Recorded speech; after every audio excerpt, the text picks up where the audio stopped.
আসসালামু আলাইকুম ওয়া রাহমাতুল্লাহি ওয়া বারাকাতুহু।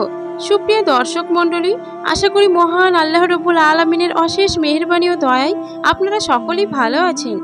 দোয়া শব্দের অর্থ হলো ডাকা, চাওয়া ও কাউকে আহ্বান করা।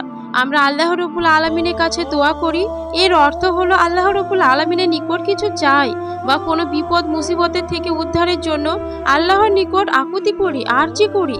সুপ্রিয় দর্শক, দোয়া শুধু দোয়া নয়, বরং দোয়া একটি ইবাদত। হাদিসেও এসেছে দোয়া একটি ইবাদত।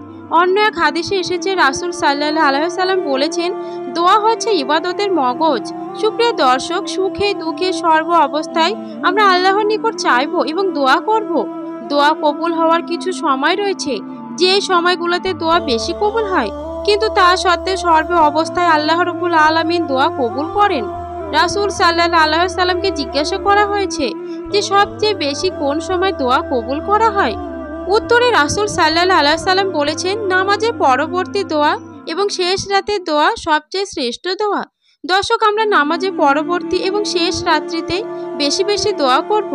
এছাড়া যখনই সুযোগ পাই তখনই দোয়া করব। বৃহস্পতিবার রাত সম্পর্কে আজ আপনাদের কিছু বলতে চাই। বৃহস্পতিবার রাতে দোয়া করলে দোয়া বেশি কবুল হয়।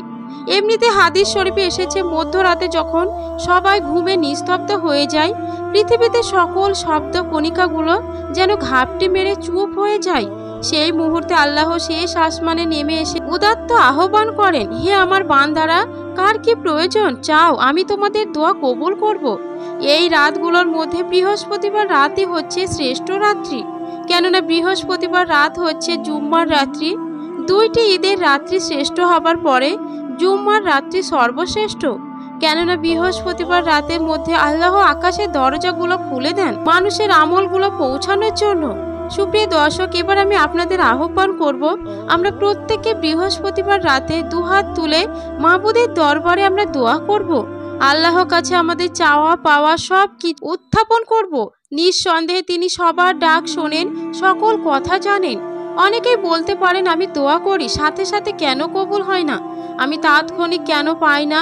আল্লাহ রাব্বুল আলামিন আমাদের প্রত্যেকটি ডাক শোনেন, প্রত্যেকটি দোয়া শোনেন এবং তা হয়তো বা সাথে সাথে কবুল করেন, নয়তো বা কিছুদিন পর কবুল করেন, অথবা তার থেকে শ্রেষ্ঠ কিছু আপনার জন্য নির্দিষ্ট করেন।